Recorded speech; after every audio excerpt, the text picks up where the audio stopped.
Welcome back to the $2 Film Club.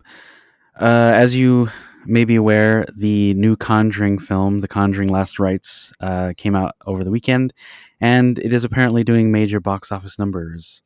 I think I've heard that it's like the biggest opening weekend for any of the movies in this franchise. So I figured it would be a good time to talk about the first three movies in the mainline Conjuring films. I really like these films. I know you and I have thoughts about them. I'm more interested to hear what because you just told me like right before we jumped on here that now that you've had time to sit with them, you you don't really like them. One quick side thing that just came out today that I really dislike is apparently they're doing like a spin-off television show for The Conjuring that just got announced today too. They I don't are. know, yeah, I don't know what channel it's going to be on, but there's a confirmed spin-off television show and I really dislike that.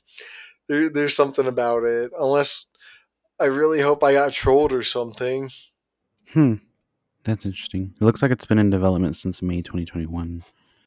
Yeah, that it's funny because I feel like I've heard about it before, but I feel like it's been confirmed for a while. So I guess it's just been in like development for the past few years, while James Wan has been doing fuck ever. Aquaman. Is it wait? Is he doing this new one, The Last Riot? Like who's doing it? Who's directing it? Yeah, directing, writing, It's the same producing. director as the third one. Oh, Also, the director of The Curse of La Llorona. oh. Dude, I really wish I did not ask that question. Anyhow, my overall opinions on just like the Conjuring films and not the universe are just like kind of sour. I already really just don't like the universe as a whole, Mm, but I just feel like there's like the first one's strong in presenting a vision because mm. I think James Wan is just so strong at doing that, and I think that's why the first two work as creative films. And I like what they do with the camera work, and like how they visually look. I think the production design's well done. Like I'm just really uncomfortable with the main idea of James Wan or like Chad Hayes, Carrie W. Hayes, brother sister, husband wife duo. I don't know. I'm just uncomfortable in the idea that they keep presenting that Ed and Lorraine Warren were viewed as like these saints in the perspective of people. Oh In some yeah. cases, like I know like they clash with people on television in like the second film, but overall like they're working with the church, like they're working with other people that know what they're saying is factually based off something. And so when we're presented with like Ed going on a television show in the second one, and like the second film is I think more of a direct attack against like the critics of the Warrens, or at least it feels like it is because of how heavily criticized it feels like the Warrens are in the second one in comparison to the first one. And in the first one, they open with like the text crawl telling you about how all of this is true. And so I think it gives itself a false basis of horror that I think is ingenuine. Does that make sense? Yeah, you're pretty much you hit the money with that. I When I first saw these movies, I didn't really know anything about the Warrens or all that stuff. I kind of just approached it as like a regular horror film, and that's the thing that I like about these movies. I like them as horror films, but I do really like you were saying, find it very ingenuine how like even with this new one, a lot of the marketing is like, oh, this is based on a true story, and it's like, I mean, it kind of. The second one is probably no, the last two are probably the worst offenders because I obviously there's dramatic license in the first one, but it's not as what's the word I'm looking for? It's not as I believe in you. You've got this. prevalent, I guess. Is maybe that's the right word. I don't know. It's not as much, and so, but looking at like the real life, details on the second and the third one, it's just very obvious that all, you know attempts at trying, and I think part of that is because they are so, centric to the Warrens specifically. So it's not really about like, the families. And so in trying to make the Warrens more important, they start inventing things that just never happened. Cause like, They add like all this subplot with like the daughter in both the first two films, and then they kind of dedicate an entire third Annabelle film, which I will say is kind of like the honestly only good one. I forgot the name of the director who did it, but I like him a lot. But are you talking I about just Annabelle Comes Home? no, Annabelle Creation. It's the Oh, third one in the Annabelle trilogy, and the basis of it is their daughter and her babysitter get no, that's locked in Annabelle their. Comes Home. Is it? Is that Yeah. not the third one though? Annabelle Creation is the prequel one that, Oh, maybe I got them mixed up then. But anyway, I think Comes Home is like a genuinely really good horror film and mhm. does something with the Annabelle character that I don't think any of these films have really done. That's neither here or there, but it's really weird that they dedicate a whole film to their daughter in a totally different franchise in this developmental universe, and it really doesn't. It's just weird, you know. Yeah, I mean, I haven't seen a lot of the spin-offs. I've seen the first Annabelle. Um, Not a good movie. And Lorraine oh, Warren I've seen even the are Nun. even in I've it. seen what's that? Also, not a good movie. The Like, Nun was okay. So dude, was Annabelle. literally, The They're Nun could not be the more typical geriatric fucking film of all time. I am so sorry, bro. When that came out, I'm just like, I looked at my clock and I'm like, three, two, one, blah! And I screamed with the monster at the screen. Like, I mean, I don't want to get too deep into like the extended universe stuff because I've never been that interested in a lot of that stuff, and I don't really like how much Annabelle has kind of like exploded in like pop culture because of these movies. Like she became such like an integral part of this universe that I never really understood. And that's the stuff where I'm like, okay, this is just complete like made up shit. hogwash. Yeah, hogwash. Like, it's um just like, bro, like blow it out of your ass just even more, and I could watch it, and I could just like not care. yeah, and I don't know. Like I said, it's definitely better if you approach these movies with a grain of salt, like a really really infinitesimal grain of salt in terms of like the whole based on a true story stuff.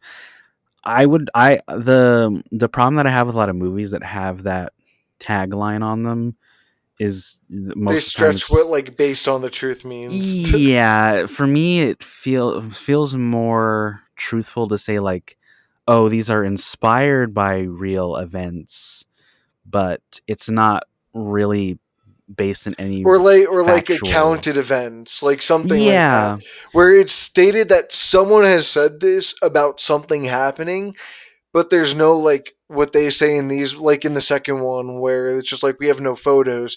The only actual recording evidence that we have is the one time where we all turned around yeah, and looked and we, away. yeah, like it's that type of stuff. Yeah, it's weird to talk about because I do like the Warrens as characters in these movies, but I think a lot of that just comes down to, the performances of both Patrick Wilson and Vera Farmiga. And I do think they hold a lot of like the story stuff together, even especially in that last one. But it is kind of annoying to look back on and be like, a lot of this is, you know, formed on the basis of like, oh, it's based on a true story. And yeah, I don't really think the Warrens, like in real life, are. Good people.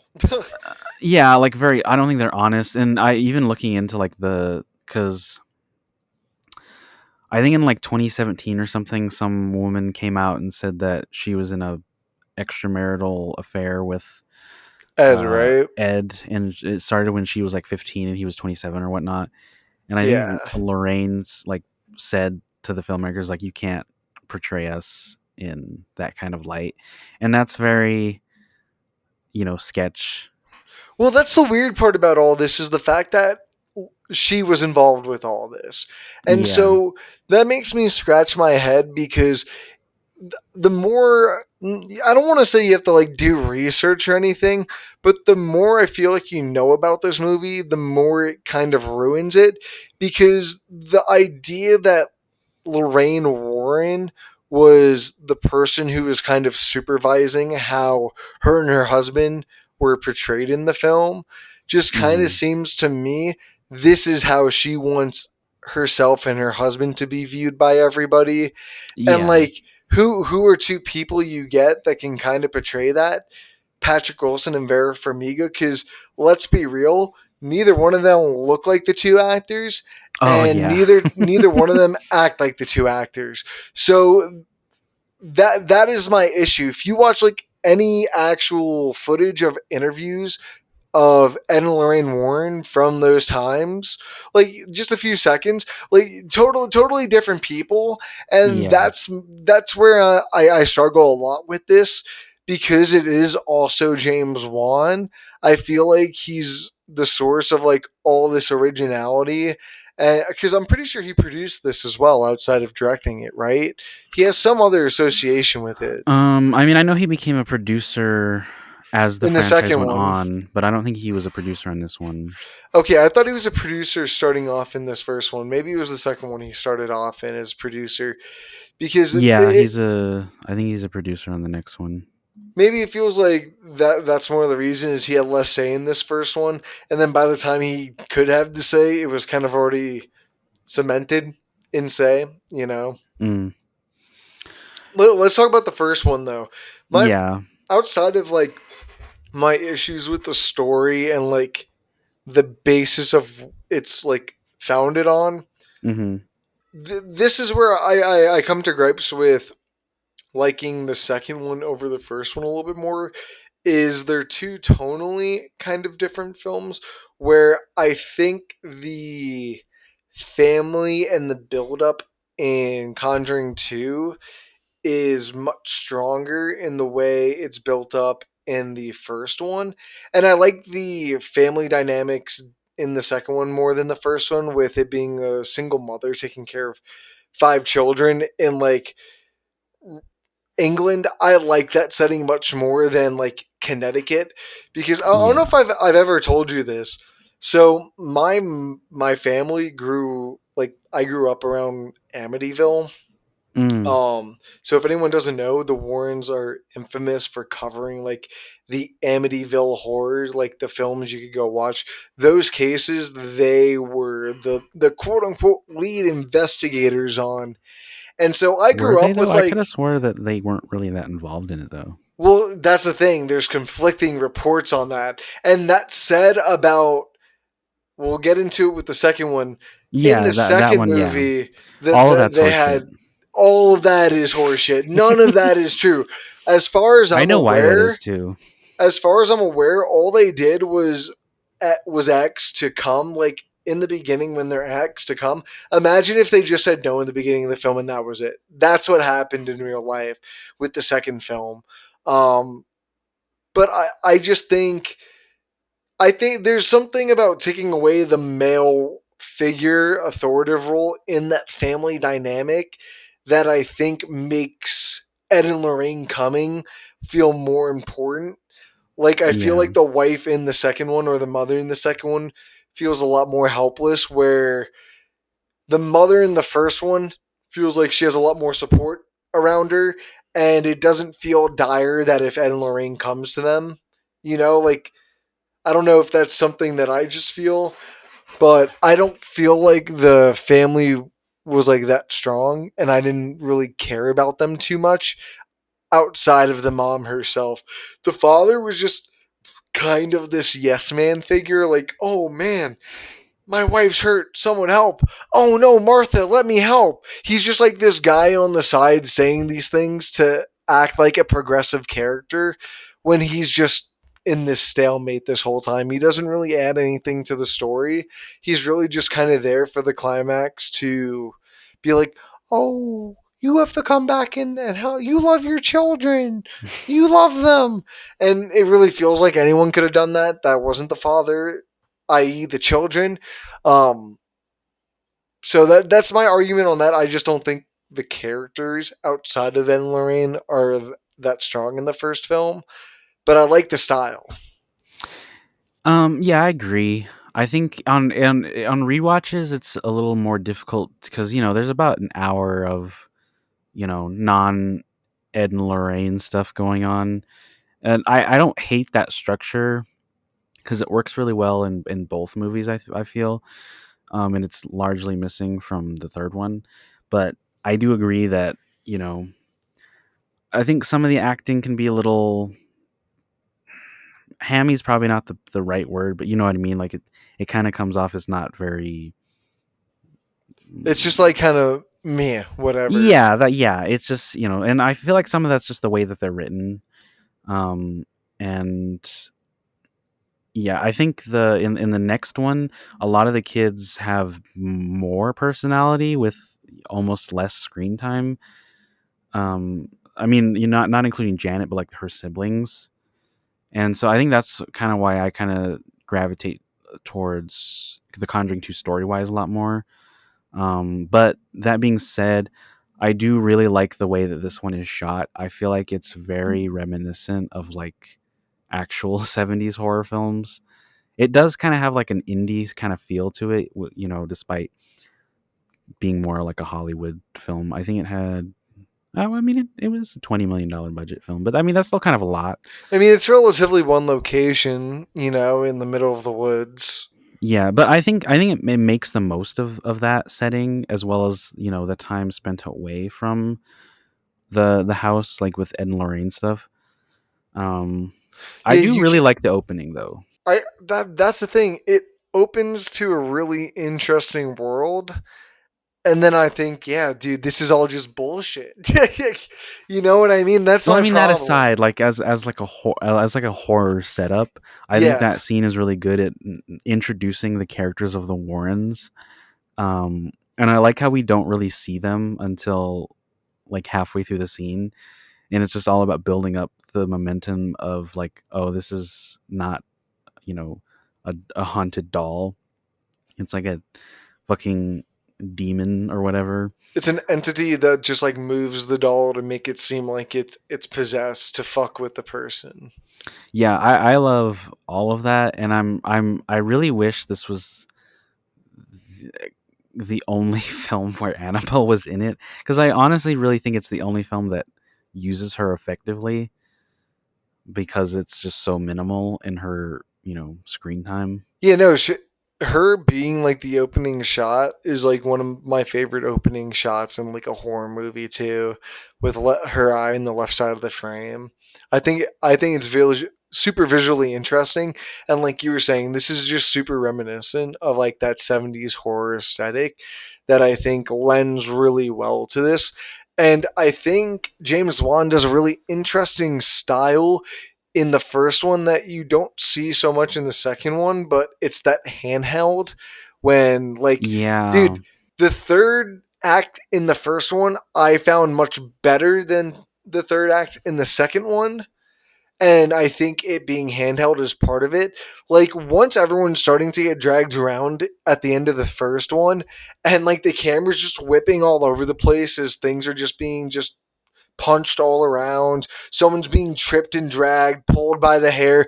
You're just like, bro, how did everything just break out into this gigantic chaos like this so fast? you know? yeah, no, I love the way that the camera moves in spaces in this movie in particular. It's not horrible in the second one, but it does feel a lot It's more more Hollywoody. clean and like stable. Cranes. Yeah, there's a lot of like steady cam, that kind of stuff in it, which is fine. There's one shot in particular that I really like in the second one, which is as they're kind of like running around the house, the camera is like tracking them, but it's kind of like almost like a bird's eye view. That stuff's really cool, but largely I think they could have gone a little more into what this one was doing. And I get wanting to have them sort of like stand apart in terms of visual style because they are, two different stories, but they're similar in structure, Yeah. in plot elements a little bit too. Um, but there's a lot of stuff that I like in the second one too. But I think style wise, this one's probably my favorite. This is the one that I think of when I think of the Conjuring movies. I'm like, it just establishes the style so well. Which is funny because I like the style of the second one a little bit more. Like, I like the 70s look, but that super warmish gothic look of England with like those super dark, cloudy haze grays. I just thought it was super beautiful, especially when you're inside the house.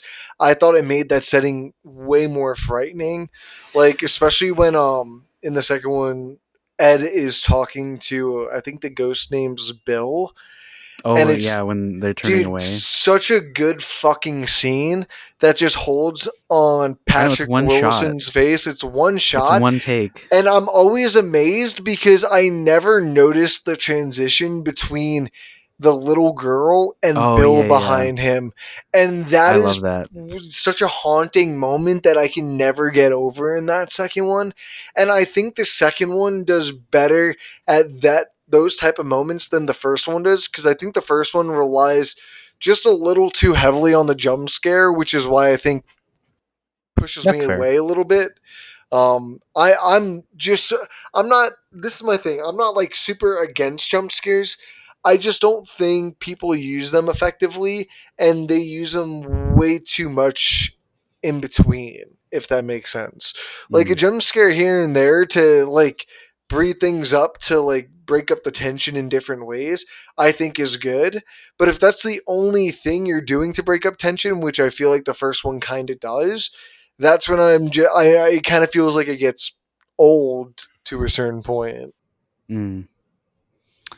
Yeah, I agree. And I mean, on rewatches too, if you know the jump scare's coming, it kind of feels less effective. That's the other thing with jump scares. I feel like if you just have nothing but jump scares, if you're just watching at home, like I was writing or looking something up on my computer while I was watching the first one, and then it went from like a regular conversation to just full on blare bass into my ear, and it just constantly did that. And I was just like, dude, what is going on? I don't remember this movie just trying to burst my eardrums constantly, but like I was saying before, I can't believe this came out in 2013, the first one. So, what do It's, I remember? it's crazy that it's been over 10 years of this franchise. And the fact that they're still making it is, this might sound really bad, but I think it's really sad. Like, Mm. they need to move on. Everybody.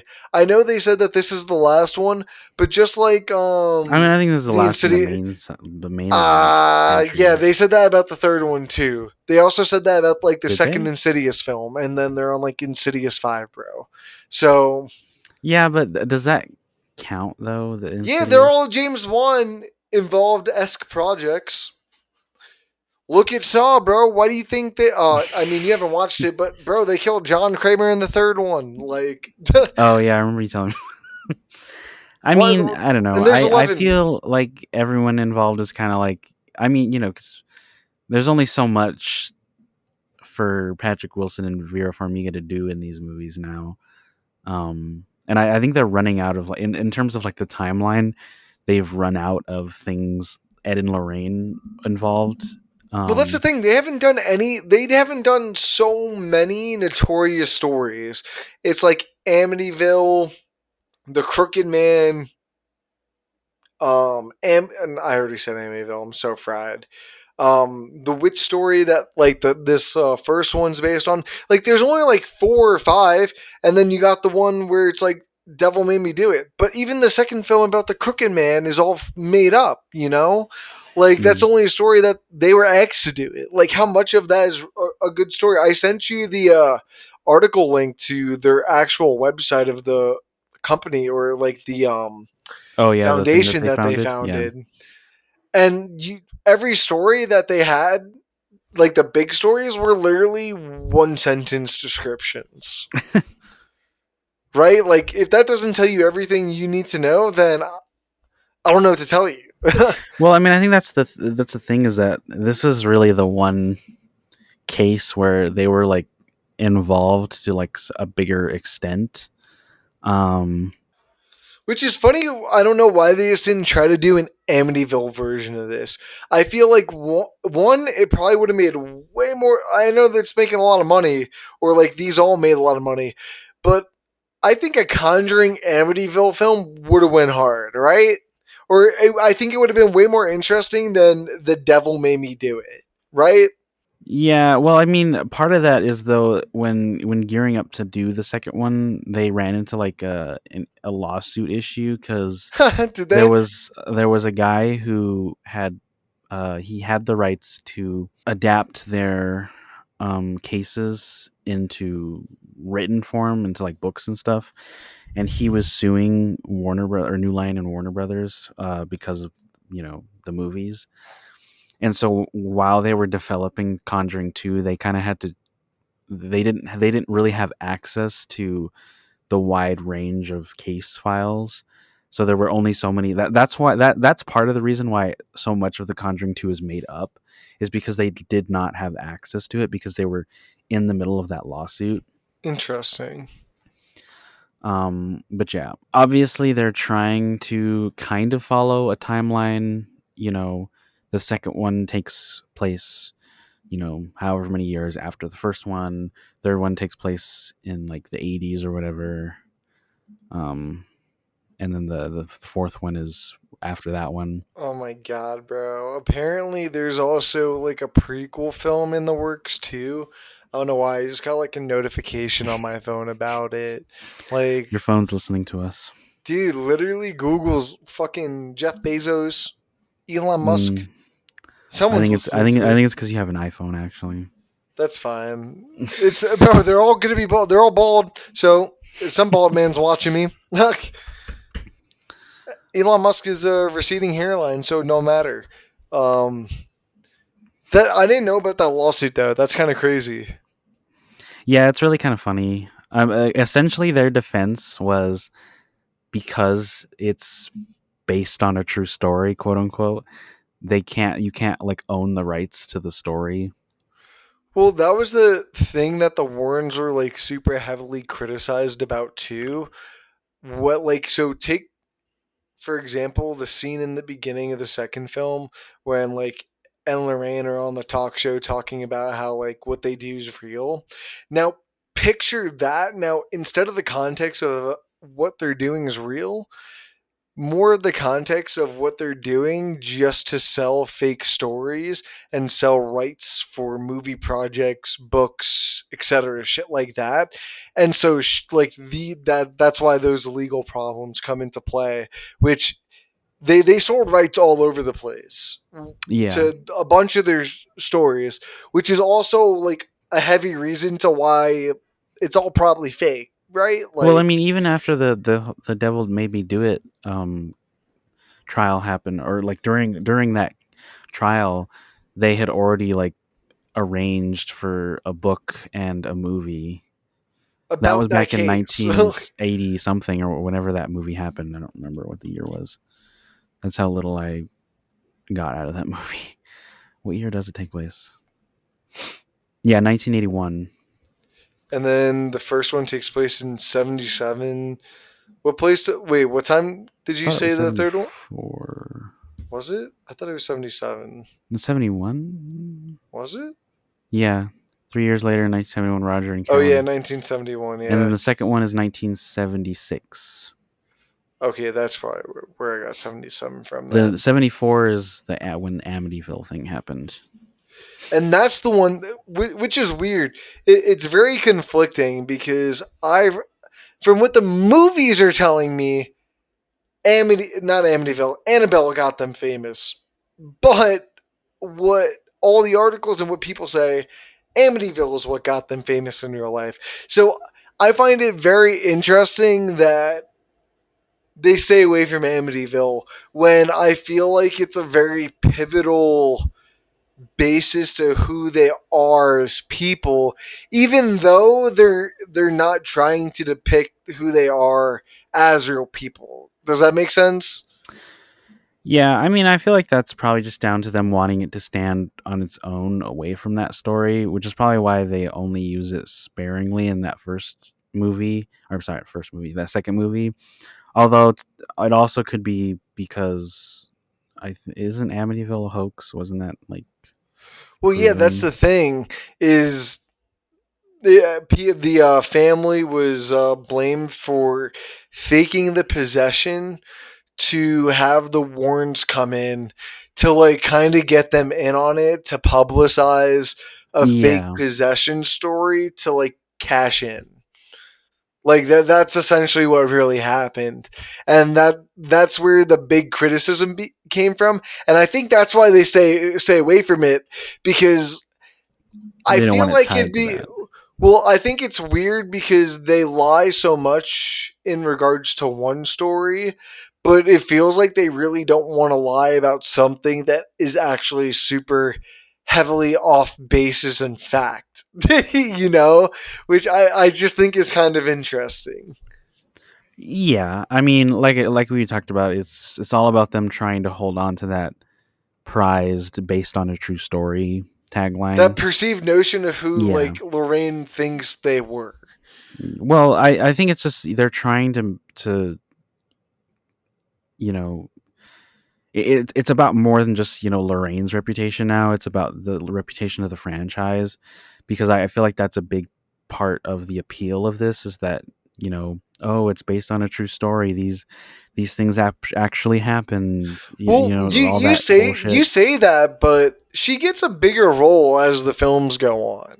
Lorraine, the second film, I mean, yeah, she's but that's essentially a fucking because full on psychic, bro.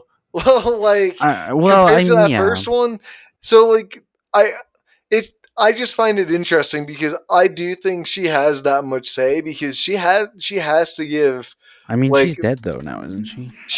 she died like a few years ago, I think. She died in 2019. Yeah.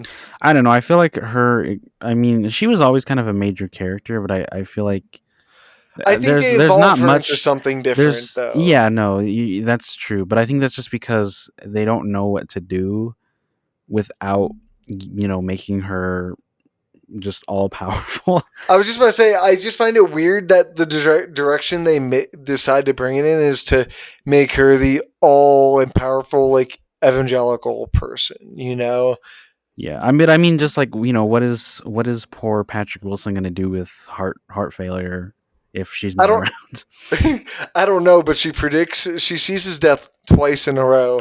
I'm like, fucking shoddy. If you were not around, you know who would be like her biggest enemy of all time in any horror film? Death What? in the Final Destination films. Oh, Literally, she would just like hey, crossover. fucking They're both owned by Warner Bros. dude. Oh my god, did we just give them a fucking $1 billion franchise right here, bro? Oh, Hit us up, could you HBO. get bro? Could you imagine a I want to Conjuring see some Final Destination residuals. film? What? Could you imagine a fucking Conjuring Final Destination That would be really weird. collaboration? I feel It'd like the be tone of weird, all but those movies would not mix well. just treat Ed and Ward coming in like the Avengers.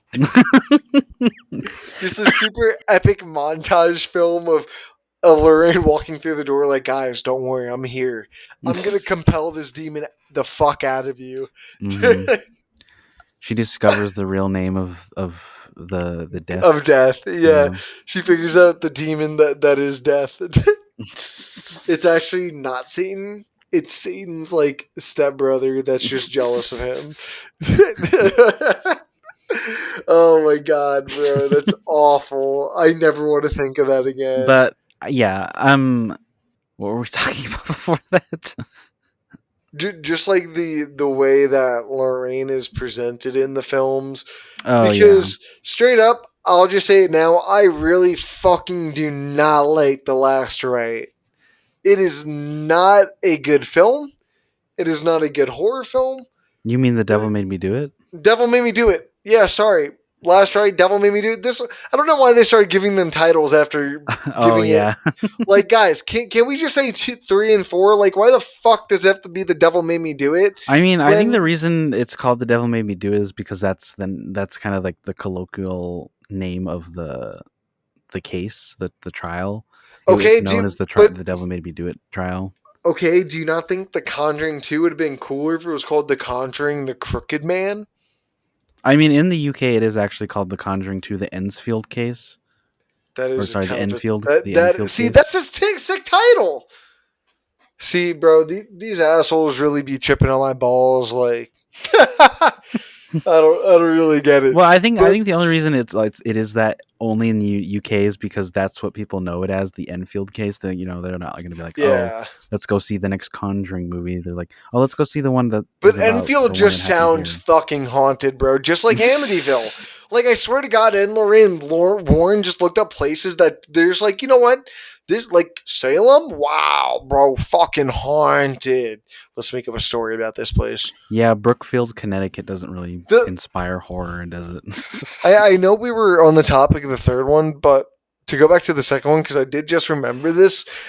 Something I do find kind of fascinating is the two quote unquote real things that we do have like physical evidence for in regards to the second like case being true is the conversation that Ed and Lorraine supposedly had with Bill where they turn around and have like that recorded conversation that technically happened, that conversation, and like they have like the audio recording for it.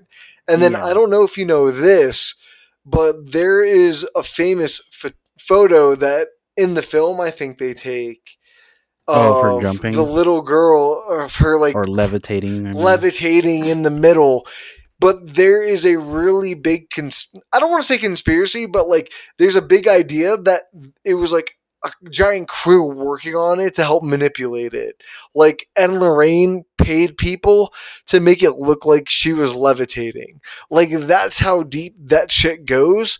So that is what I do at the very least find interesting about all of it is like it is I think easy to manipulate the photo and the audio, but I do think just the idea of it is haunting. I just think them trying so hard to be like, oh, this is factually based and true is what ruins it because, like, it still could be, but, like, it's highly likely not, you know? Yeah. I mean, I like um the plotting of the second one and it sort of being about them trying to prove that it's real. But it does, like you were saying, make it kind of harder to, look back on and just realize like, oh, it's just because, they know that this is all bullshit and they're Like, dude, trying to save face. I'm pretty sure, like, a few years ago, I listened to part of, like, the interview with Bill, like, the actual interview. Bro, it's I mean, fucking scary. part of it's in the movie in the end Is credits. it? Yeah. Bro, I'm sorry. You think I stayed for the end credits? Bro, you're Like, not a real film no, scholar I'm not or a. Sorry, fan I'm then. only a Marvel fan. Let's get it Bro. right. They didn't put a post credit scene at the end of it. Sorry. So you're saying No, that if they put a post credit, you would stick around. That is the post credit though. It's. if Anyways, it what were you is, I saying? didn't know that. What was I saying? You were saying how it was like actually scary. Yeah, like the actual like audio of it is scary, and like Mm, I think if they kept it a lot of this shrouded in the mystery that I think could be hidden by all of the debates. Like I think they can get away with it by just not even saying it's true. You mm, know, by just saying these are counted events, they could get yeah, away with it and be like, this is supposedly what happened. And like we're saying here, there's actually like these photos, this audio clip, there's stuff to help prove it, but is those things by themselves actual proof, or were they just like faked to help push that narrative? yeah. To help sell the story. And then that's why I hate. A lot of it feels ingenuous. Yeah, It's really bad in that in the second one, and even to a certain degree the third one as well. Third one, bro. The third one's even worse because it's just a terrible film. It's just a terribly made film, Yeah, that's fair. egregiously. It's yeah, it's very underwhelming as a sequel. Like I remember when I that came out on HBO Max and I watched it, and I was just like, because my sister had like literally the day before, she was like, "Oh, have you seen the Conjuring movies?" And I was like, "Oh yeah, those are really good. You should watch those." And she was like, "Oh, well, do you want to watch them because they were on Netflix?"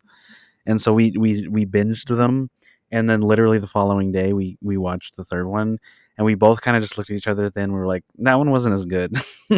I think the best way to explain, I think, what their goals were with The Devil Made Me Do It is if you watch the trailer for all three of them back to back, the way the trailers end just tell you all.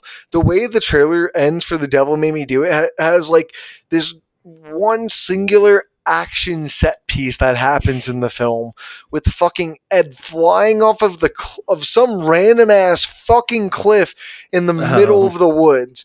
It, if that doesn't tell you what I think the film is trying to sell the audience on in comparison to these first two, it tells you all because it's not good as a courtroom drama, it's not good as a horror film, and it's just it's not not good good as a as a mystery drama. murder either. Yeah, like everything it's trying to do three or four different things. It's doing them objectively terrible. Yeah, I don't know. It's just it's such a weird mishmash of random things. I think Of the idea just random of genres. yeah, I think the idea of a murder mystery in the Conjuring universe could work, but it's just bogged down by a weird structure. Like this movie starts with the climax of the other two movies being like the exorcism, and that could work, but it doesn't because it's like the only time in the movie that anything remotely exciting happens. Because the rest of it is just like Ed is like having heart issues, and what's his name is just in prison. Arnie, he's just in prison the whole time, And and so it's a lot of literally it is just just terrible them. character dialogue. Yeah, a lot of it is literally just Ed and Lorraine going around and just being like a totem, and it's just like, are we gonna see anything interesting? Like even when it does like the flashbacks to when the haunting stuff first started happening, I don't know. I didn't really feel much of anything because I knew that the kid wasn't in danger anymore. Because I already saw the demon get exorcised out of him, and then it doesn't help. It doesn't help on top of that that I know that all of this is fucking made up. None of this shit happened this way. Yeah, this Like, is also another story that is so stretched from a very thin narrative that well, it makes it. the thing that I really hate about it is that this is the one case where, like, both Arnie and Debbie, like, to this day, have stood by the accounts that Ed and Lorraine Warren gave on it. But granted, part of that's probably because, They got Arnie paid. doesn't want to be remembered as a fucking murderer. But, I'm just sitting here thinking, like, maybe you guys could have at least tried more on this one to make it not. Because, like, come on. I get, like, the ghosts and demon shit, but then all of a sudden there's a witch involved. And I'm just supposed to believe that Ed and Lorraine went toe to toe with a witch. And And it's trying to be like an actionish film at the same yeah, time. it's Like just really weird. it's not trying to be horror, but it's trying to be scary. And it's Yeah. really weird. I mean, I I like the horror elements in it. I just don't like the don't even weird. like the horror elements. And it visually feels so much different from the other two. Yeah. It's also another huge downside. It just doesn't have the aesthetic on any level that the first two have, and I think that annoys me a little bit because I know James Wan specific styles, but I really feel like they didn't try to like do anything because there's no style or substance in the director whatsoever. And so if you're not going to try and do something different and give us such a bland fucking canvas, why not just try to stick to what the previous person was doing, because I guarantee you guys probably know what he was doing in terms of the camera, what like how he was working with the cinematographer, because I'm pretty sure the same cinematographer was working on the second one too as the first. Um, Let me see. and No, they're it different makes me cinematographers. even more upset because James Wan gets a writing credit for the third one too. Oh, does he? He's got a story credit, not a screenwriting credit, though. Oh, I'm looking at IMDb, so it just says writers. Yeah, well, we've talked about that before. Okay, bro, I'm sorry. I'm a fucking loser. I get it. I eat fucking pistachios and neigh like a horse, okay? I don't know. I just this one. Yeah, you're right. This one is just such a massive downgrade in every like the dialogue is worse. And I mean, some of the dialogue was a little sappy in the first two, specifically the first one, but this one is just like all just the worst cliche shit you could possibly imagine.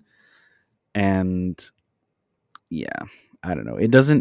There's no tension.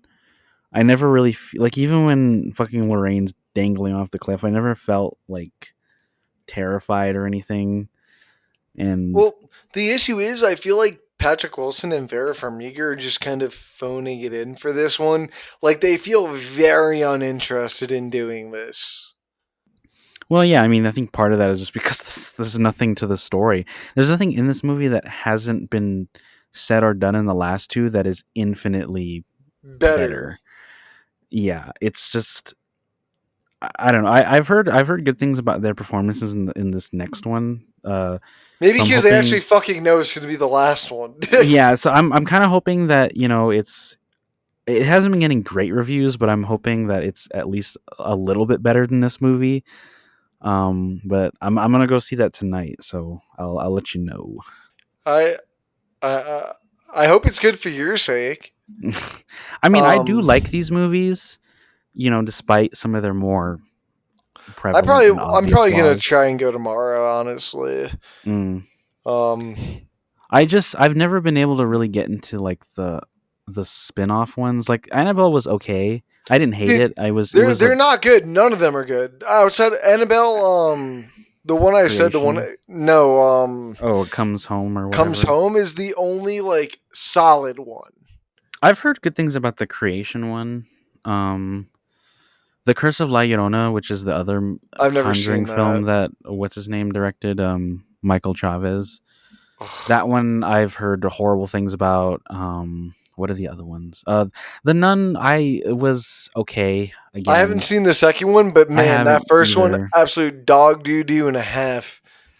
I don't think it was that bad, but No, it's that it bad. The definitely only could have been better. I just find it so funny that they cast Vera Farmiga's sister to play just like some random fucking nun in this universe, instead of just like making her like a sister and like expanding the universe that way. Like, Pete, bro, writers, what are we doing here? I can't believe Devil Made Me Do It came out in 21 too. Jesus Christ. That feels like a fucking long ass time Well, ago. yeah, it came out during COVID, so it had a simultaneous theatrical and streaming release. Man, that's a shit basket in the. I mean, I don't know. I'm kind of glad because the movie wasn't good. I wouldn't have wanted to pay money to see it. I bet, dude, I saw this in the theater. Oh, you did? Sadly, That's unfortunate. dude, you're telling the wrong person. I know. Did you fall asleep? No, the last movie I actually fell asleep in the theater, you'll never guess, but it was like the new Haunted Mansion that came out. Oh, the Bro, Disney one. yeah, literally fucking I went to go see it because I had nothing to do. I had lunch before. I got into the theater, had reclining seats.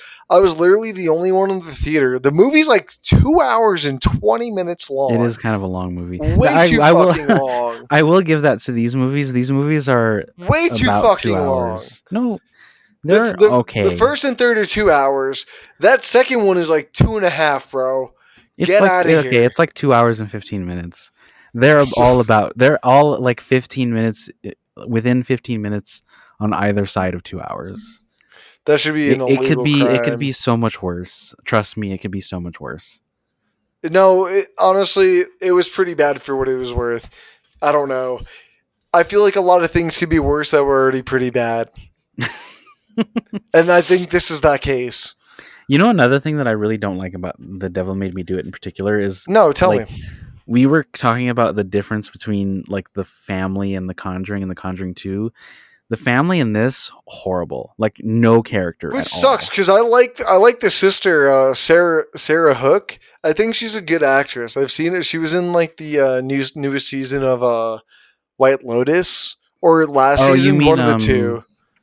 the one who plays Debbie? Yeah, I just wish they did something more with those characters cuz like a I big wish they part of did it something with most of the characters. but I mean like a big part of it is like cuz I'm just sitting here thinking like damn, you know, Debbie stuck with Arnie through all of this. That's a really interesting, you know, plot point that is just never brought up.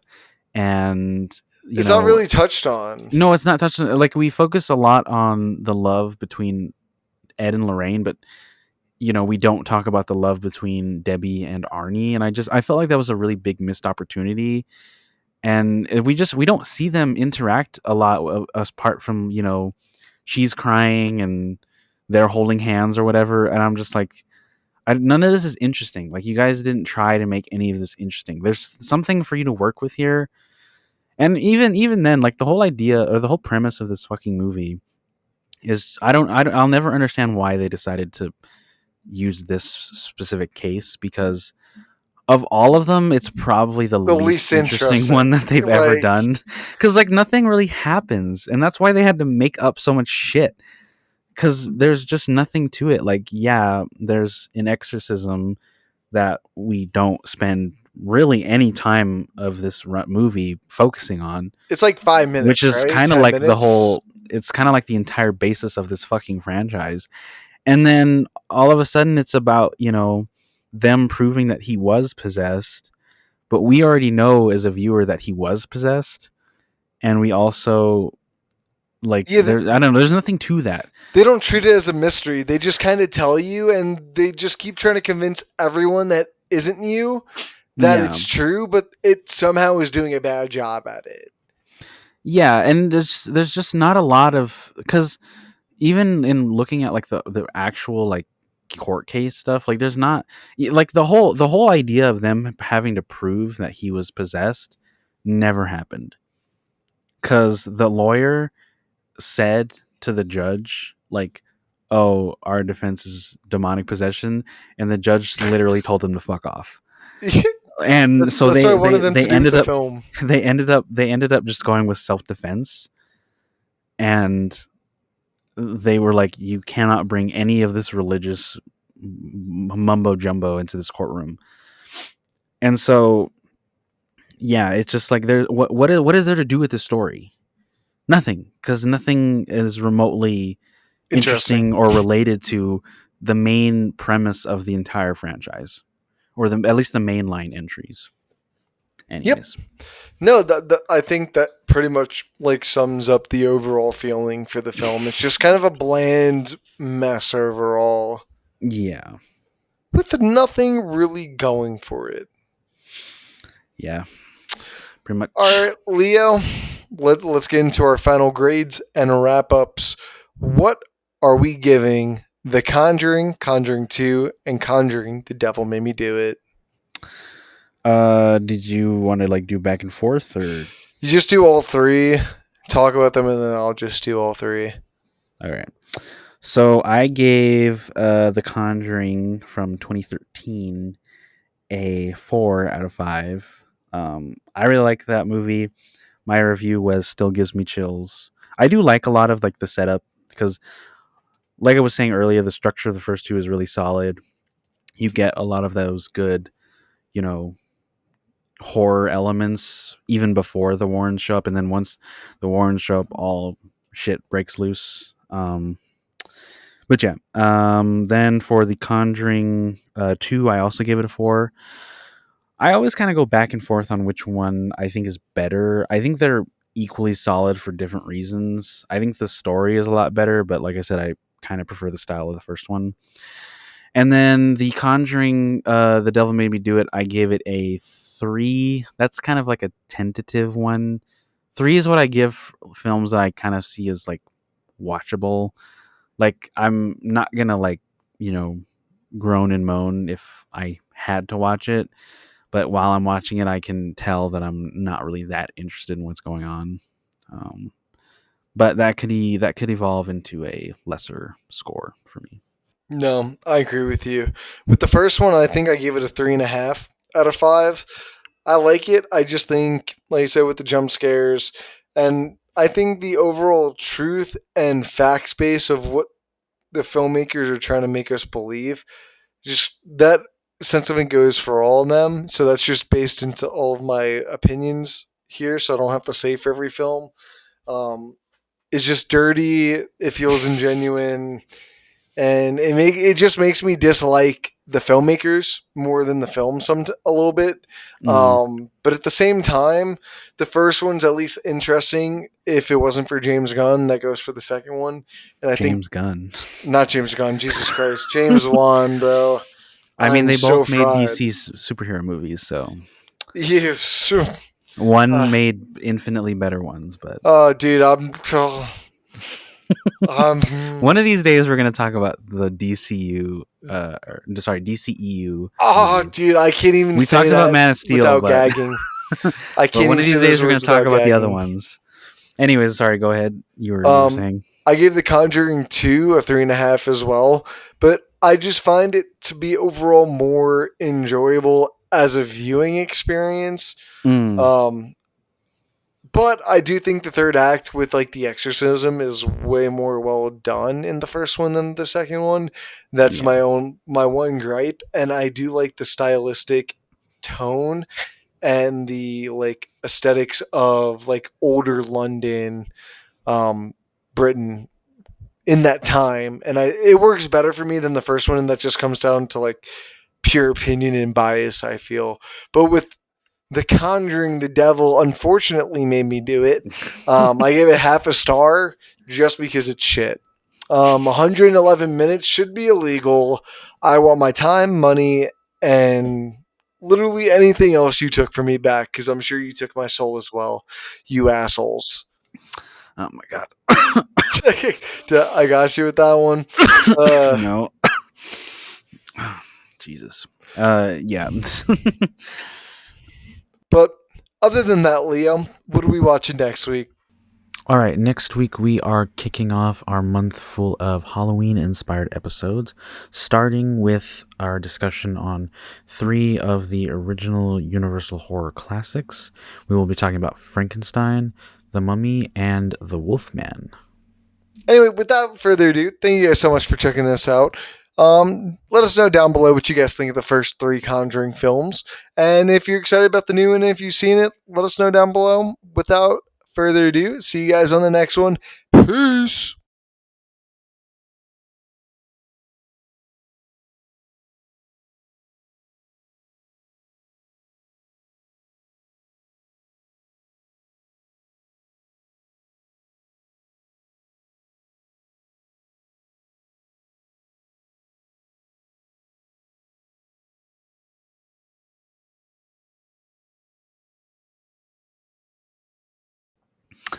All right, so next week we don't really have a like a release that we're kind of building off of. So we're going to just do a an episode on the MCU. There's been some interesting developments over the past few months in regard to the MCU. Obviously, the DCU has just started, and Warner Brothers has actually made, I think, like the last major releases have opened to 40 million and over at the box office, which is a record. Yeah, they're They've had like fucking the it up most this ones. year. And I think a lot of people are starting to get a little more excited about the future of the DCU than they really are about the MCU. So, yeah, it's going to be an interesting conversation that we're going to have. I do need to finish watching some things before we do that, though. Hopefully, I have time. Better fucking get on it, bro. Fucking, I do have to finish Ironheart. I only got through like half of it. Shit, I forgot that was So out. Yeah, bro. Chop, chop, chop, I motherfucker. haven't watched the new Captain America either. Oh my god, bro. I'm sorry you still have to watch that. Without though further I'm ado, not thank gonna you watch guys. all of them. Like I'm not gonna watch What If and what Yeah, you don't need all to that shit. watch that, bro. Fuck, what Anyways, if? It's not worth your time, money, or actually time.